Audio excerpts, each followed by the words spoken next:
And so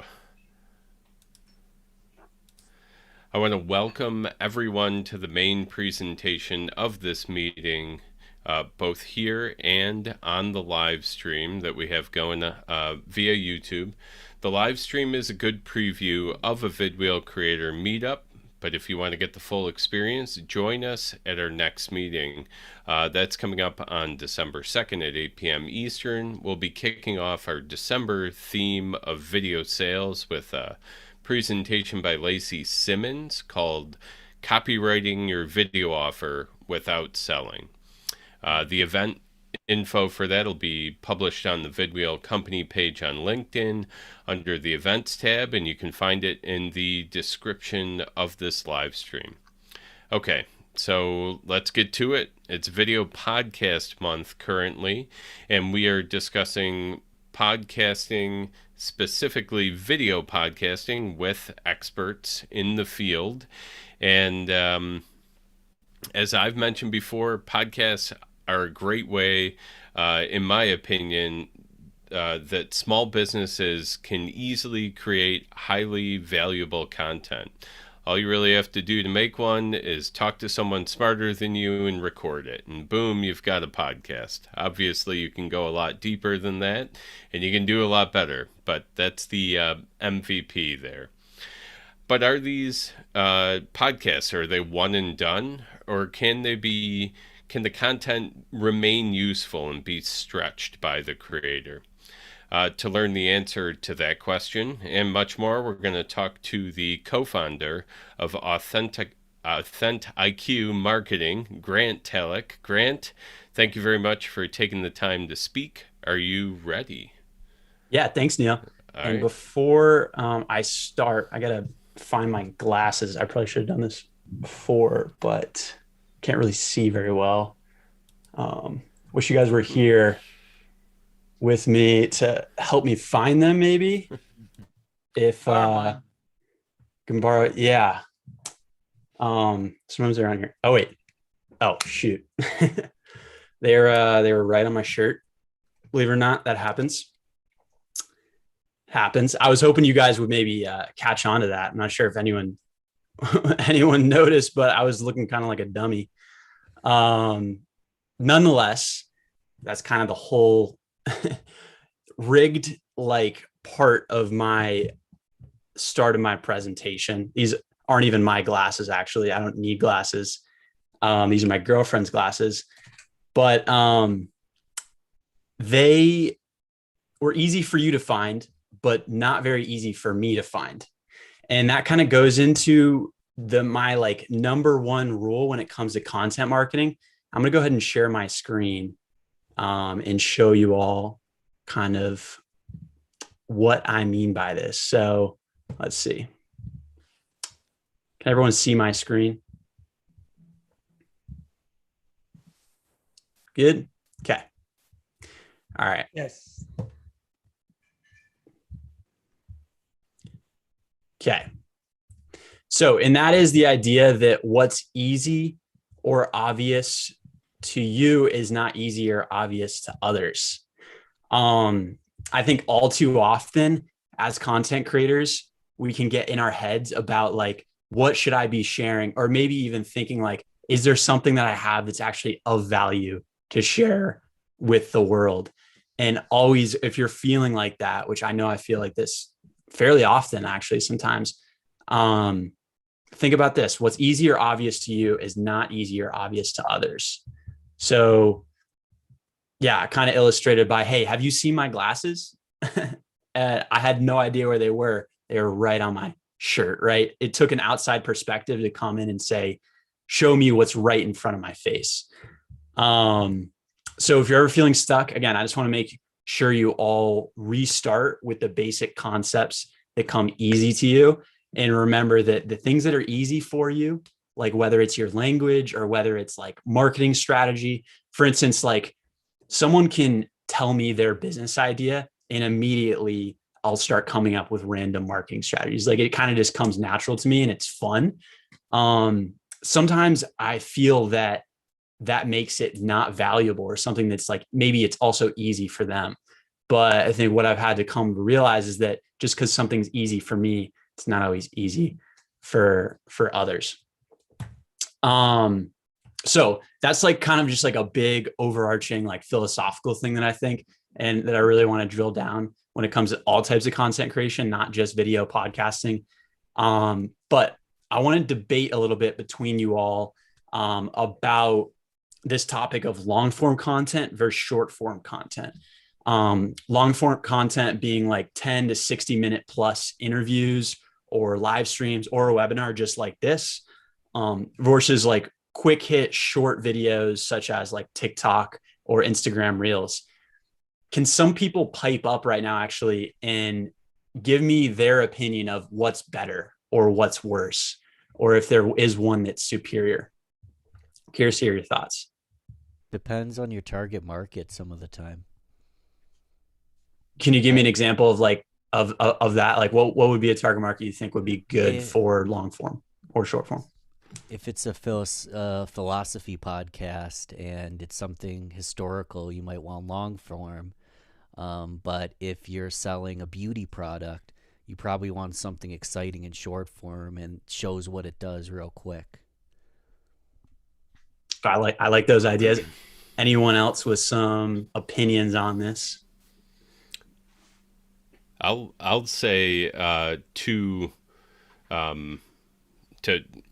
Ben's point there, like even the beauty products, right? If you have an angle where you're selling retail beauty products, the shorter form's probably better. But if you're selling beauty services and want to show your process, then you start getting into longer form. So yeah, it's definitely a very specific use case type of thing, I think, right? Mm-hmm. I think I find more value in longer form content.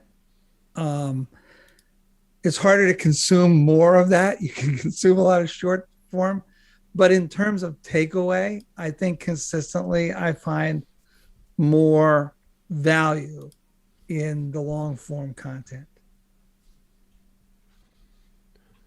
I like that. There's more meat. I'll take one last idea on this and then I'll move on. Instagram Reels seems to get a lot of traction along with TikTok on the short form stuff.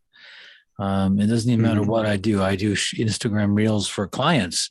I mean, I have a social media client and they're an auto dealership, and I can go sit there and do a thing with them and just spotlight whatever car and just talk about anything. It doesn't matter. It gets a lot of views and a lot of hits. Does it translate into sales, conversions? Maybe not, but it does get the views. Whereas a long form version of the whole lot of cars would flop. I'm sure it would. So, something like that. Cool. Yeah. Yeah. No, thanks everyone for the ideas there. I think there was kind of wide ranging. It didn't seem like anyone was like gung ho, like this is the best type of content you want to create, the only type of content you want to create, because as maybe kind of, I want to get into here is that there is no best type or best length for your content. It really both serve their purpose. I think all too often sometimes like we'll create a podcast and it'll be a 30 or 45 minute episode. And, we put a lot of time into that. We get discouraged maybe because it doesn't have a ton of views or a ton of exposure. And we see maybe someone who's like on TikTok who is, getting millions or tens of thousands of views, whatever it may be, on like a simple dancing video. What I want to say is that always remember no two views are created equally. And so both kind of have their unique purpose. So I'd say for short form content, as you were kind of mentioning, like you get a lot of views for your car dealership client. Short form content, quick hit stuff is great for getting max views and max exposure, like the most number of eyeballs possible on your content. And especially think of the way people are consuming content on like TikTok or Instagram Reels. They're scrolling. Some of these videos are only seeing 3 seconds at a time. And that's great for getting, staying in the back of someone's head. The alternative though, with long form content is if someone spends an hour of their time with you, like listening to an interview or listening to like a speech you did, that is like a very quality view. So I always want to make sure y'all are, cognizant of the fact that 100 views on a short form piece of content, may not even equal 2 views on a long form piece of content because of the quality of time that is spent by the viewer. And then also with short form, it's a great way to like introduce people to new concepts. So for instance, if like you're in accounting and you're trying to teach people how to do accounting, right? In a quick 15-second video, it'd be easy to hit on the difference between revenue and profit, like really high level. But in long form, you can dive much deeper because obviously revenue and profit is much more nuanced than what you could put out in a 15-second video. So point being, short form content, long form content, they both serve their purpose. One is, I'd say, better for like exposure and getting new eyeballs to your content. The other one, long form content, is really better for like developing those deep connections, where someone's listening to you and they really feel like they become your friend. They feel like they get to know you. So what would be great though, if there was a way to create both long form content and short form content at the same time. And this is one of the huge advantages of having like a podcast or creating a webinar like this content that I'm creating right now. I'll be able to, and Neil will be able to repurpose it into multiple videos for social media if we so please. But also we'll have the long form content that if someone really wants to dive deep into this topic, they can spend some time, with me going through the topic. Right. So what I have here is an example of one of our clients we've worked with. We haven't worked with Gary Vee. Gary Vee was a guest on Danny Miranda's podcast. This is a 31-minute long form interview. And we worked with Danny to create some like 30 to 60 second Instagram reels that highlight specific topics from the conversation. And this video on the right, it got like 2,000 views, I think, in under a day, whereas it took this long form interview years to get that same number of views. So, again, what's more valuable? Someone spending 30 minutes listening to the full length interview, or someone listening to the quick 50 to 30 second short form content? It's, there's no perfect answer there. But what I will say is, if you can take your long form content, repurpose it in a short form and get people aware of your podcast, that's a great way to funnel them back to the long form content and, get them spending that good quality time with you and your guests. So, with that being said, I know a lot of you all in the group are DIYers. So I kind of want to just mention some of the tools that we use at Authentic to help our clients with this. So, we have a done for you service. So when a client works with us, we just do everything for them in terms of repurposing. But I understand that not everyone's at that point yet. And with that being said, I have kind of an open book with our process. The first step that we go through is a platform called Descript. Basically what you do is you upload your 30-minute, 60-minute interview, and it's going to transcribe that content into text, as you can kind of see here. From there, you can, instead of listening to the interview, you can actually read through it. And then when you come across like a 1-minute section that you want to highlight, then you can go ahead and you basically just right click and add a new composition. And it's going to create you see these videos in the top left. It's a bunch of short videos that you can choose from as individual clips for social media. It's got a lot more features than that, but essentially the way I want you to think of it is like, it's the fastest way to select those quick clips from your long form content. Works for video content and audio content. So that's been a game changer for us. From there, once we've downloaded that video, we're going to take it into Canva and we're going to add like custom branding based on the podcast to that clip. And we're also going to resize it to the type of social media that you're working with. So I will say recently, a big trend in social media is the adoption of vertical video. And that's like what you see right here. We started with a horizontal clip, but then we make it basically the size of a phone screen, right? TikTok was a huge proponent of that. And they kind of created the entire well, I guess it started more with stories, actually, those short 15-second disappearing stories on like Instagram, Facebook, Snapchat. But vertical video is here to stay. It's on Instagram now. It's on Facebook. LinkedIn doesn't necessarily have it yet. They're always a bit slower. But yeah, Canva is a great place to resize your content and make it more applicable to the platforms you're posting on.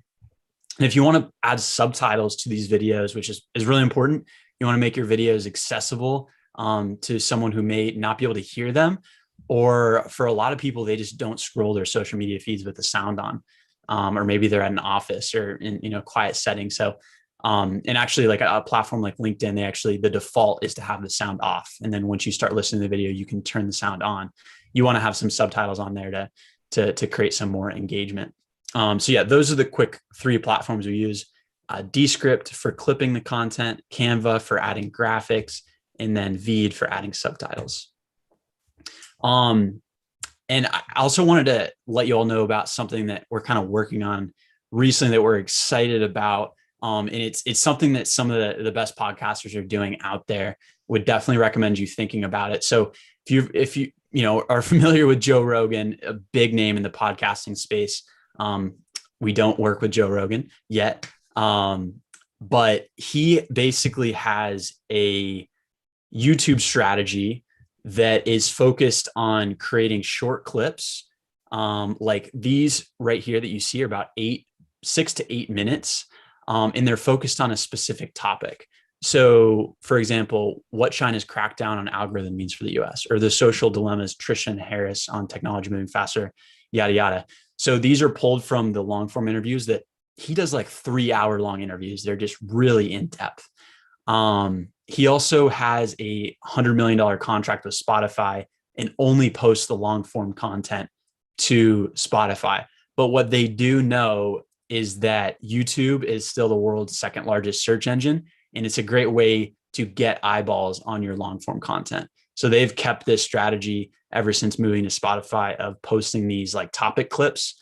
And the way I want you to think of these topic clips is if someone's going to YouTube and they want to solve a specific problem, they're going to type that in the search bar. You want one of your videos to be the solution to that problem that they're facing.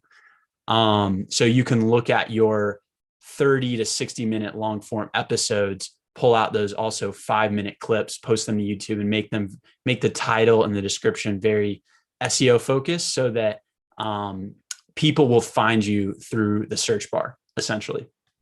So yeah, I wanted to basically finish this off by just brainstorming with you all. If any of these concepts like inspired you to take action, I would love to talk about those. This was like very high level, like what repurposing is and, why it's important, kind of the psychology behind it too. But if you want to talk a little bit more about tactics, about tools, I'm happy to do that as well. So yeah, did anyone find anything in this like quick presentation that inspired them? Like maybe next week, you're like, all right, I want to start doing that. Would love to hear from someone. The 6-minute stuff, the stuff that's basically the stuff that would fit on LinkedIn. That's not the stuff you could create a small topic around, or topic post, wherever you said there. Yeah, topic post. I haven't done that, and I think I should actually. Do those perform well on, say, LinkedIn, or do you have any clues? So on LinkedIn, the under 2 minutes is generally going to perform best. Yeah. Where I would really recommend those 5 to 10 minute topic videos is going on YouTube. And the reason for that is because people use YouTube the same way they use Google, and they're searching for specific topics all the time. So really you want to come up in those search results there. And okay. I think if someone comes across a video that is relevant to them, they're willing to stick around for a little longer than a few minutes to get that question answered, or to dive deep in that topic. So I'd say for LinkedIn, try to keep it shorter. But if you wanted to post some topic videos on YouTube, that 5 to 10 minute range definitely works. All right. Cool. Yeah. Thanks. And the whole debate about like what, how long should my videos be also always comes down to how long can you keep people's attention? Like if you can only keep people's attention for 5 seconds, then it doesn't matter what happens after those 5 seconds. But if you're the type of speaker or storyteller that's able to capture people's attention for 5-10 minutes, great. Then you've got an awesome skill and people will stick around. So I would, want to kind of debunk that myth of the fact that, again, there's no perfect length for a video. Yeah, I thought that what you're doing with Descript, I actually stumbled on that and started using it myself. But awesome. So I have a few pieces that I've done that are, 2.5, 3 minutes long. But with that function, I think if I cut them up and put some of those, bullet points, if you will, or almost bullet points on LinkedIn, they would perform better. I'm really more interested in kind of getting the YouTube side of it going because of what you said. People are looking for answers and they're going to spend more time with you there, which I think if they'll spend the time, if they'll spend 5 minutes, maybe they'll spend 10 minutes, that kind of thing. Yeah, for sure. There's also this concept of like building out a content bank. So when you're first starting on YouTube, like YouTube's a very hard platform to succeed on. Like it takes time. And those first, 20, 30, 40, maybe 50 videos you post may not get the exposure you hope. But once you start to get that more steady organic growth and maybe some hockey stick growth, that'd be awesome. All of that content that you've created across the past year or 2 years is stuff that your new viewers can also watch. It's like creating a content bank for them. So even though those might not be getting a ton of exposure early on, later on, when people really start picking up your content, they're going to want to go back and watch stuff that you've posted prior as well. So if you think of it as like a bank, you can just continually place deposits in and just be posting value. It's a good way to look at it. Absolutely. Anybody else got any? I always have a few. Oh, Russ is coming in late here. I've always got a few, but I'm willing to cede the floor if anybody's got anything for Grant. I don't know if Ben is still there, but I thought Ben might have some thoughts on the relationship building and long form content because he did a presentation on that a couple weeks ago, or that involves some of that too. I think that's a very interesting point. Oh, sorry, man. If you're having dinner or something, No, I just called you. I've been distracted, but one thing I was curious about is, can content go stale? Like, let's say I put out a podcast 6 months ago and I didn't do a great job promoting it, but it got a lot of views. Should I go back to a podcast that's 6 months old and promote it now, or has the sale basically been been sailed? I don't know. So part of like YouTube's algorithm is, if you're posting them there, is that they're going to show your content more often if it has also been viewed on a recent basis. So like if your podcast has only been out there for, it's been out there for a year, but everyone listened to it just in the first few days and then there was no engagement after, YouTube has less of a reason to show it in their search function. So essentially, but if you can get eyeballs back on that long form content again, start boosting the algorithm, then you can definitely spur some more organic reach. So, and that is where repurposing the short form content with the goal of getting them back to the long form content is a good strategy. Reminding people of that episode, especially if it was a really good one, and trying to funnel them from the short form back to the long form and then gaining some more traction there. So, but yes, content can go stale and sometimes you can't really do much about it, but you can't always control it, but you can do your best, essentially. Excellent. Cool. You got questions, Neil? I do. I'm just waiting. I just don't want to step on any toes. All right. Ready? Grant, the Descript. I've not used that, but I've seen you bring it up on LinkedIn. Could you export an SRT file from Descript so that you could, have the traditional closed caption set up right off of that platform? Yes. So, and if y'all don't know what an SRT file is, it's like just you download it and it basically holds the information for the captions and subtitles from the video.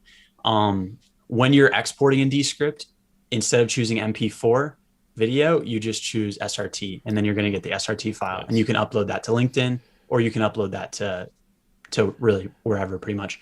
So yeah, you can do that in Descript. Yeah, and then as a follow-up on that, I usually tell people, and for my own content, I like to put it up there with the SRT as an upload, because it'll automatically populate on LinkedIn or Facebook. It'll automatically play with the captions in place, versus the burned in, and there's no like real super scientific reason behind that, but it's like, I feel like you give the viewer more control to turn off the caps if they don't want to see them, leave them on if they do.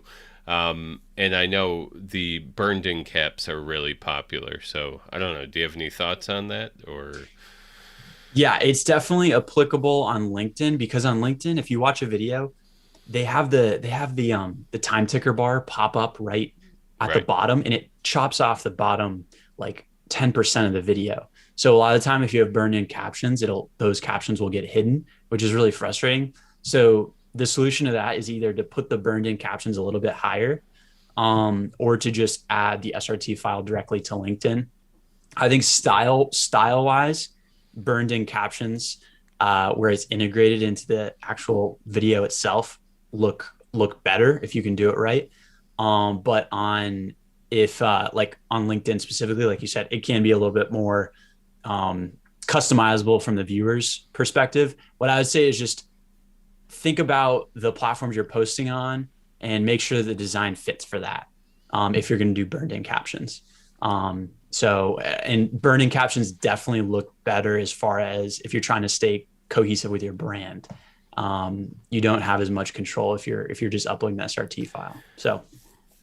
Right. That's something that we've discussed within the group, is if you're using the SRT, like say on LinkedIn, they actually use like a different font setup, and you'll have different text wrapping on mobile versus on their desktop version. So even within the platform, there's variation. Right? A lot of the time, the captions will cover your face when you're speaking, and it's kind of distracting. So, no. Yeah. Excellent. Anybody else have anything? Oh, Sean, are you going? You're muted. What's up? I just got in here late. Could you start over from the beginning, Grant? Yeah, just you should maybe call me later. We'll do that. I was for a rule of thumb, like I use the SRT files also, but I try to keep it within like the 32 characters, or keep it on. Is there a rule of thumb for cutting it up on not just the pauses for when people are pausing, but also how to cut up if you're continuously talking and you want make more than a 32 character line? I'm not really sure what you mean, like as far as. So can you explain a little further? Yep. So I want to keep everything within the bar, right? So that I don't get two, like one line on top of another. So I try to keep them just so it's all one single row of words. Yeah. And then so I read somewhere 32 characters. I keep it a little bit shorter than that, so that it looks good on the mobile also. And I have like a back and forth about when do I cut that line, so that I'd rather make it 6 characters or 28 characters, right? Or 1 word or maybe 5 words. Like, should I pause, go to the next line so that it'll just pop up on the next row of words, I guess. As long as it's still like someone's talking continuously. Yeah. So I see what you're saying. I think that it kind of depends on the length of the video. So if you're posting like a 10-second repurpose video to TikTok, and it's a really quick hit video, I like when people do maybe 1 to 2 words per line, and it really makes you focus in on like each individual word and the idea, versus when it's a little bit longer, longer of a thought. You're going to have, you want at least like 5 to 7 words per line, which comes out to like that 32 characters. What I will say, it's something you can play around with, and you can use Descript to actually adjust the number of characters that are on each line. 1 line is definitely, I'd say, a good standard to try and go after, which ends up being about 5 words. So again, think about how long the video is when you're posting. And if it's especially on that shorter length, you could even consider doing less than 3 words per line, like 1 or 2, and just making it the transition really quickly. And if everyone's like really confused about like, how do you even do that with platforms? Like there's a lot of platforms that just automate that for you. And when you upload the video, it just transcribes everything. And then you can adjust the number of characters per line and it just does it for you. You don't have to do it manually. So yeah. One of the ways that I usually tell our folks with short form especially is just putting them up on YouTube, and then YouTube will do their best, right? You know how YouTube captions are probably, Grant. So you got to go through and clean them up. And then the other one that we usually recommend is Rev, which is, pretty widely used. There's definitely a lot of captioning stuff out there. I'm excited to get into Descript. I think you're gonna love it. That could be great with SRT. So, Thanks. Anybody else have any other questions? I'm looking at the gallery here. I don't see any hands up. Oh man, I might have to dig deep for another question here then. Ready, Grant? Oh, Grant, I did want to mention that too. I also took my wife's glasses to do some testing with the ring lights that come with our kits at one point. So we're on the same wavelength there. These were just a prop. Steel glasses for prop purposes. Yeah, it was just a prop. So, so I did want to go back and talk about the what's easy to you, what's obvious for you, is not always that way for your audience. I think that is going to be what I put front and center on the recap post tomorrow on LinkedIn. I think that's an incredible piece of advice, because when you're living in it, right, when it's your expertise, it all seems so kind of simple. But when you're talking to somebody who's not living in it, even the simpler things that you're doing can really be impactful. So that is not a question. That is just a good job on that one, Grant. I really like that concept. Thanks. Yeah, I'm glad it's not my concept. Someone brought it up to me. I don't remember who it was, but it's been really helpful for me, especially when you're feeling in a funk and you're like, what do I share? What's worth it? I will say that, like, if you've ever played golf with someone who's really, really good, they'll hit a good shot and they'll still be mad at it. And like, the more you learn and the more experience you get, the higher of a standard you hold for yourself. And I think people looking outside into you will be like, why is he so frustrated? Like, they just hit a great shot. But it's important to take a step back and say, in kind of step into the beginner's mindset and say, think about everything you've learned up until that point, and then realize that each step is something that's worth sharing with others. So yeah, that is, I'm glad you liked it. I'm glad it resonated. Definitely helps me. Yeah. Great stuff. And I think with that in mind, we'll probably go ahead and wrap up the formal section here of the presentation. So thank you to all of you who have joined us via live stream, and everybody who joined us here in the room to talk to Grant about repurposing your video content. Again, don't miss that next meeting that's coming up on December 2nd at 8 p.m. Eastern. Lacey Simmons is presenting Copywriting Your Video Offer Without Selling. You can find the link to that on the vidwheel LinkedIn company page under events, or you can look in the link description of this live stream. And